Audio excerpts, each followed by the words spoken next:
మంటినా ప్రభునా? ఎవరిని హత్తుకోవాలి? మిగిలిన ఈ అనుబంధ బాంధవ్యాలు లేకపోతే భూ సంబంధమైన వాటి విషయంలో మన అభిప్రాయాలు ఏంటి? ఏమై ఉండాలి? అన్నిటి విషయమై మితముగా ఉందాం, అమితంగా దేవుడితో ఉందాం, దేవుణ్ణి కోరుకుందాం. మోసం చేసుకోవద్దు మనల్ని మనం. కానీ ఈ మట్టికున్న శక్తి ఏంటో తెలుసా? లాగుతుంటది. ఇది నిజమని భ్రమ పుట్టించిద్ది, ఇది స్థిరమని మాయ చేసిద్ది, ఇది వాస్తవమని మోసపుచ్చిద్ది. తెలుసు మీకు ఆ సంగతి. కానీ ఆ మోసంలో పడొద్దు. వాస్తవాన్ని కళ్ళారా చూడండి, వాస్తవంలోనికి రండి, దృష్టి నిమ్మని దేవుణ్ణి వేడుకోండి, నిదానించి దేవుణ్ణే హత్తుకోండి. ఆయన్ని చూచి, నిదానించి చూచి అంటే తేరి చూచి ఆయన మీదే మనసు నిలబండి, ఆయన్నే హత్తుకోండి. ఇప్పటికే మీలో కొంతమంది కొన్ని అనుభవాలు, చేదైన అనుభవాలు చూస్తున్నారు. మీకైతే ఇంకా క్లియర్గా అర్థమైంది నేను చెప్పిన ఈ విషయం. అందరికీ గ్రహింపు కలిగిందని నేను అనుకుంటున్నాను. చెప్పండి, వేరుపరచబడకపోతే మనకి దృష్టి కలగాలంటే మనల్ని దేవుడు రైట్ ప్రత్యక్షత కలగాలంటే, తరాలకు ఆశీర్వాదకరంగా చేయాలంటే, మనల్ని కూడా దీవించాలంటే విరవబడినట్లు మనల్ని ఆయన రైట్. అలాగే మనం రక్షణ పొందాలంటే కూడా వేరుపరచబడాలి. ఈ 4 సంగతులు మీ హృదయంలో భద్రం చేసుకొని మీరు కూడా దేవునికి కనెక్ట్ అవ్వండి. మాయలను నమ్మి భ్రమపడకండి, మోసపోకండి. ఓకేనా? రైట్. దేవుడు మన కళ్ళు వెలిగించునుగాక. అలాగా ఒక్కసారి అలాగా లేచి నిలబడండి. చివర్లో ఒక మాట చెప్తాను. ఇప్పుడు ఇటు నుంచి ఇటే అడవుల్లోకి పొమ్మని చెప్పట్లా నేను. దేవునికి స్తోత్రం కలుగును గాక. ఇటు నుంచి ఇటే నల్లమల అడవుల్లోకో లేకపోతే దండకారణ్యంలోకో పొమ్మని చెప్పట్లా నేను. అంటే అర్థం ఏంటి? ఏదో కలిసి పొమ్మని చెప్పట్లా నేను. అందరితో ఉండండి కానీ మితంగా. ఇంకొకటి కూడా చెప్తున్నా, ఎదురవుతున్న పరిస్థితులను బట్టి టెన్షన్ పడకండి. ఎందుకంటే ప్రభువుకు తెలియకుండా ఏది జరగదు. ఆయన తెలిసి అనుమతించాడు అంటే తప్పనిసరిగా నీ పట్ల ఏదో గొప్ప కార్యాన్ని చేయబోతున్నాడు. సింపుల్గా ఒక్క ముక్కలో చెప్పాలంటే 2 అంతలుగా నిన్ను దీవిస్తాడు. నేను చెప్పినట్లు నువ్వు ఏబులాగా దేవునికి కనెక్ట్ అయ్యావు అనుకో, 2 అంతలు కాదు 20 అంతలు దీవించినా లెక్క చేయవిగా నువ్వు. ఎన్ని ఆశీర్వాదాలు వచ్చినా సరే నీ మైండ్ అటే లాగిద్ది దేవునికి వెళ్ళే, కానీ ఇక ఆశీర్వాదాలు నిన్ను లాగవు. కానీ ఇవన్నీ జరగకముందు ఏబుని ఆశీర్వాదాలు ఆకర్షించినాయి. అవి ఎక్కడ పోగొట్టుకుంటానో అని టెన్షన్ పడ్డాడు. చివరకు జరగాల్సింది జరిగింది. కనువిప్పు కలిగిన తర్వాత దేవుడు 2 అంతలుగా ఇచ్చాడు. కానీ ఇక వాటి మీద మనసు లేదు యోబుకి. ఇక వాటి మీద మనసు పెట్టలా. అలాగే నీకు ఇస్తాడు. Don't worry. దేనికోసం వెంపర్లాడుతున్నావో, దేనికోసం పరిగెత్తుతున్నావో, దేనికోసం తప్పిస్తున్నావో అది ఆడిచ్చిద్ది నిన్ను. నువ్వు పరిగెత్తే కొద్ది ఆడిచ్చిద్ది ఈ లోకం. అర్థమైందా? దాన్ని వెంటబడి పరిగెత్తుతా ఉంటే అది ఏం చేసిద్ది? ఆడిచ్చిద్ది. నువ్వేం చేయాలి? దేవుడిని వీపు వెనక పెట్టుకొని ఆ లోకం వెంట పరిగెత్తాలా? నువ్వు చేయాల్సింది అది కాదు. లోకాన్ని ఇదిలిచే హెబా నాకు నా దేవుడు చాలనుకో. నిలబడ.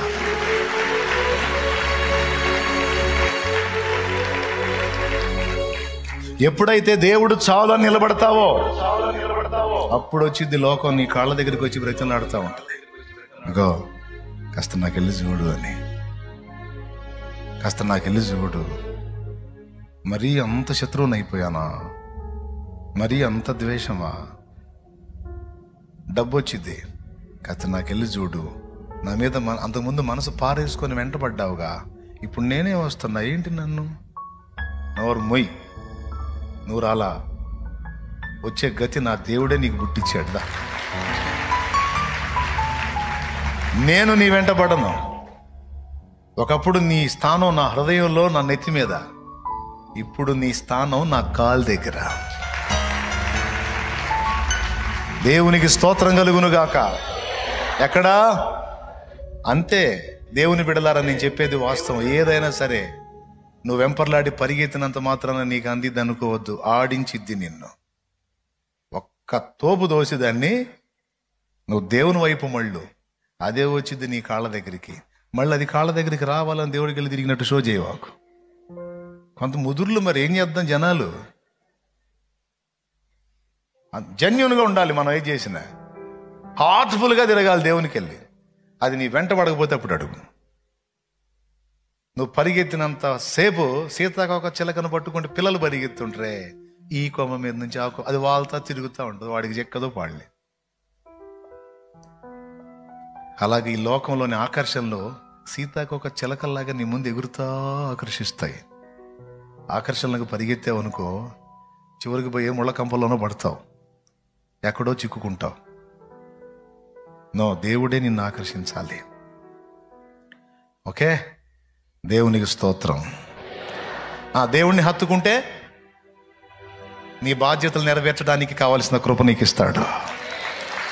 నువ్వు చేయాలనుకున్న కార్యాలు నెరవేర్చడానికి కావలసిన శక్తి నీకు ఇస్తాడు, కావలసిన సమృద్ధి నీకు ఇస్తాడు, కావలసిన ఆశీర్వాదాన్ని నీకు ఇస్తాడు. ఏందిరా నీ గోల్ అంటాడు, నాకు ఫలానాది అదేదో సమస్య తగలబడింది, వేనం పోయిద్ది పో అంటాడు, పోయిద్ది అది. ఇక దాని గురించి నువ్వు జుట్టు పీక్కోవాల్సిన అవసరం కూడా లేదు. ఆ ఒక్కటి వైనం చేయవా, ఈ ఒక్కటి వైనం, అంతే వైనం అయిపోతాయి అంతే. ఎందుకంటే ఈ లోకం మొత్తం కలిసి దేవుడిని నీకు తెచ్చివ్వదు, కానీ దేవుడు ఒక్కడు నీకు తోడై ఉంటే, ఒక్కడు నీ పక్షాన్ని ఉంటే ఈ లోకం మొత్తాన్ని తెచ్చి ఆయన నీ కాలు కింద పెట్టగలుగుతాడు. ఆ శక్తి ఆయనకుంది. ఏమంటారు? ఎంతమంది ఒప్పుకుంటారు?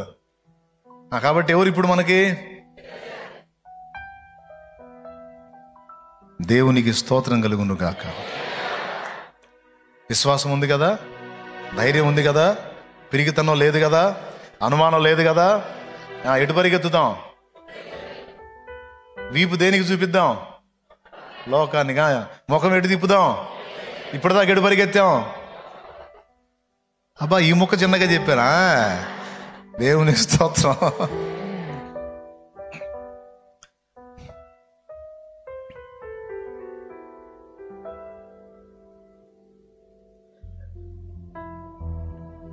ఇప్పుడు బాప్తీసం పొందుదామని ఎవరిని వచ్చారా? ఆన్లైన్లో బాప్తీసం పొందుదామని ఎవరిని వచ్చారా? 2 వచ్చారు, 3. ఇంకా ఈ నెలాఖరు రావటానికి కుదరదా?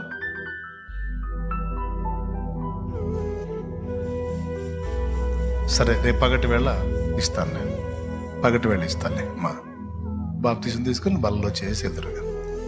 ఇంకెవరెవరు తీసుకోవాలనుకున్నారు వాళ్ళు ఇప్పుడు తీసుకోవాలని సిద్ధపడి వచ్చిన వాళ్ళు రేపు పగలు తీసుకుందరు. కానీ నెలాఖరులో బాప్తిస్మాలు ఉంటే మర్చిపోవద్దు. రైట్, చెప్పిన విషయాలు చాలా క్లియర్గా చెప్పడానికి దేవుడు ఈరోజు నాకు సహాయం చేశాడు. ఏందో మళ్ళీ మీరు కూడా చాలా ప్రశాంతంగా ఉన్నారు, నేను కూడా ఏందో చాలా ప్రశాంతంగా మాట్లాడడానికి దేవుడు నాకు కృపనిచ్చాడు. దేవుణ్ణి మహింపరుద్దాం, దేవునితో మనసు పెనవేసుకుందాం, ఆయనే ప్రపంచం అయిపోదాం. ఏది యాకోబు సన్నివేశాన్ని మళ్ళీ ఒక్కసారి చూపించిందన్న భలే ఉంది.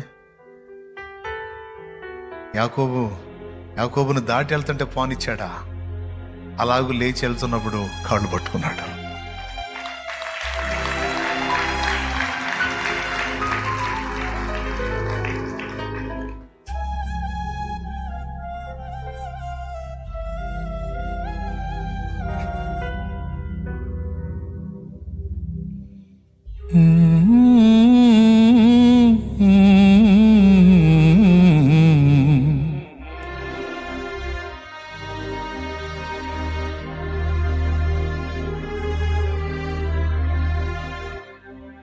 మనం ఎప్పుడు అట్లా దేవుని కనెక్ట్ అవుతామండి.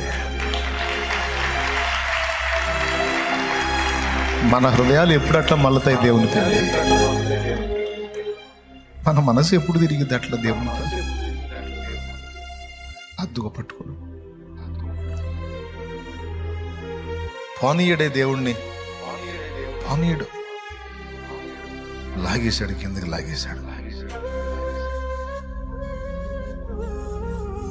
సరిచేశాడు. ఇప్పుడు అతని లోపాన్ని సరిచేశాడు. విరగొట్టడం కాదు, అతని బ్రతుకును సరి చేయటం. అదే ఇక నన్ను పోనీడు అనుకున్నాడు. ఇక సరిచేసి అప్పుడు ఉంచుతాడు. చూడు చెయ్యి, నా బ్రతుకు ఇదయ్యా అని చెప్పాడు.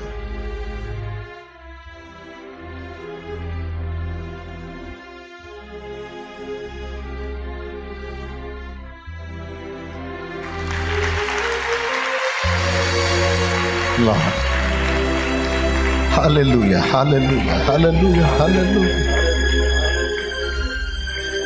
మా హృదయాలను అలా ఆకర్షించు ప్రభు, మా మనసులను అలా ఆకర్షించు ప్రభు. మాకు నువ్వు కావాలి, నువ్వు కావాలి, నువ్వు మాకు నువ్వు కావాలి. నీ సన్నిధి కావాలి, నీ సాహచర్యం కావాలి. కనికరించు తండ్రి, కనికరించు. తుచ్చమైన లోకం, అధమమైన లోకం, అల్పమైన లోకం, స్వల్పమైన లోకం ప్రేమించి దానికోసం ఎంత బాధపడ్డాం, ఎంత దిగులు పడ్డాం, ఎంత వేదన పడ్డాం, ఎంత మోసపోయాం ప్రభు. మాకు అది కాదు ప్రభు, మాకు నువ్వు కావాలి. నీ సన్నిధి కావాలి, నీ సహవాసం కావాలి, నీ చేతులు కావాలి, నీ పాదాలు కావాలి. నువ్వే శాశ్వతం, నువ్వే అక్షయమైన వాడివి, నువ్వే నిత్యమైన వాడివి, నువ్వే నిరంతరము ఉండువాడివి. అంతము వరకు మాతో ఎవ్వరు ఉండరు, నువ్వే మాతో ఉండేవాడివి.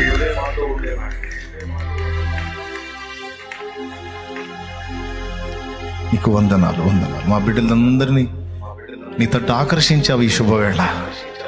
వాస్తవం ఇదే అని చెప్పి మా కళ్ళు వెలిగించావి రాత్రి. నీకు స్తోత్రము ప్రభువా. అధమలోకాన్ని అధికంగా ప్రేమించకుండా హద్దులు గీసావి రాత్రి, హద్దులు గీసావి రాత్రి, హద్దులు గీసావి రాత్రి. హద్దులు లేని ప్రేమ నీ వైపు కలిగి ఉండటానికి ఆహ్వానించావు. మాకు ప్రత్యక్షతలు ఇవ్వు, మమ్మల్ని ఆశీర్వదించు, మాకు దృష్టి కలిగించు, మాకు రక్షణ కలిగించు, మాకు కృప చూపు. నీకు వందనాలు చెల్లిస్తున్నా. మా బిడ్డలు ఎంతమంది ఎన్ని రకాల ఒత్తిళ్లలో ఉండి వచ్చారో ఈరోజు సూటిగా మాట్లాడా. రెండంతలుగా నిన్ను ఆశీర్వదిస్తాను, భయపడకు అని. నీకు దృష్టి కలిగించడానికే ఈ పరిస్థితులు నీకు రప్పించాను. నీకు దృష్టి కలిగించడానికే, వాస్తవాన్ని నువ్వు కన్నులారా చూడటానికే నీకు ఈ శ్రమ రప్పించాను.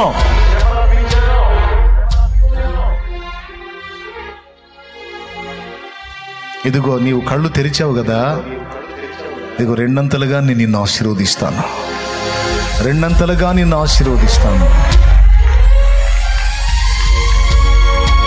నువ్వు నన్ను ప్రేమించి హత్తుకున్నావు. నేనే స్థిరము శాశ్వతమని గ్రహించావు. నేను ఇచ్చిన వాటిని హత్తుకునే మనసిక నీకు లేదు. అది విరిగిపోయింది. చాలు, అదే జరగాలి నీలో. అది జరిగింది. ఇక నేను కార్యం చేస్తాను. దాని గురించి ఇక ఒత్తిడికి గురి కావద్దని ఈ రాత్రి నువ్వు నాతో, మాతో అందరితో మాట్లాడినందుకు వందనాలు. కృతజ్ఞతా స్తోత్రములు. రోగములను స్వస్థపరచు, అప్పులను తీర్చు, ఆర్థిక సమస్యలను తొలగించు, ప్రయత్నములు సఫలపరచు. బిడ్డల జీవితాలు శుభప్రదం చేయి, ఆశీర్వాదకరము చేయి. వారి సంతతిని కూడా, మా సంతతిని కూడా ఆశీర్వాదకరం చేయి. ఎందుకంటే మొత్తాన్ని నీ చేతికి అప్పగించుకుంటున్నావు. దేని మీద మాకు వ్యామోహాలు ఏర్పడకుండా కాపాడు.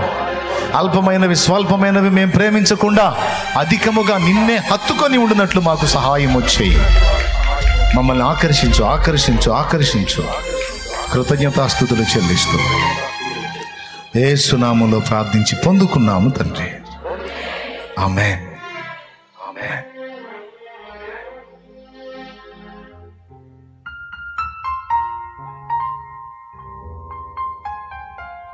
మరి ఇంటికి వెళ్తారా, ఛాయ్ దాకా వస్తారా? ప్రార్థనలో గడుపుదామా? కొన్ని విషయాల కోసం ప్రార్థన చేసి వెళ్దామా, లేకపోతే వెళ్ళిపోదామా? మీరేం కోరతారో చేతులు ఎత్తితే ప్రార్థన చేద్దామా, ఇంటికి వెళ్దామా? ప్రార్థన అన్నోళ్ళు చేతులు ఎత్తండి, ప్రార్థన చేద్దాం బ్రదర్. చేద్దామా? ఎందుకంటే యాకోబు రాత్రి కాచుకున్నాడు దేవుని దగ్గర. ఆ రాత్రి దర్శించాడు దేవుడు యాకోబుని. దేవుని సన్నిధిలో గడపడానికి, దేవుని పాదాల చెంతకు వచ్చిన ఈ రాత్రి దేవుడు నిన్ను తప్పకుండా కలుసుకుంటాడు. నిన్ను తప్పకుండా బ్లెస్ చేస్తాడు, ఆశీర్వదిస్తాడు. ఇది నా తండ్రి నిన్ను ఆశీర్వదించే రాత్రి. ఇది నా తండ్రి నిన్ను దర్శించే రాత్రి. ఇది నా తండ్రి నీ మీద క్రొత్త తైలము ప్రోక్షించే రాత్రి. ఇది నా తండ్రి నేను రెండంతలుగా ఆశీర్వదించబోతున్న రాత్రి. ఇది నా తండ్రి ఇన్ని నాళ్ళ నీ ప్రార్థనలకు జవాబు ఇవ్వబోతున్న రాత్రి. ఇది నా తండ్రి నిన్ను స్వస్థపరచబోతున్న రాత్రి. ఇది నా తండ్రి నీ బిడ్డలను ఆశీర్వదించబోతున్న రాత్రి. ఇది నా తండ్రి నీ ప్రయత్నంలో సఫలపరచబోతున్న రాత్రి. ఆమేన్. జరుగునుగాక.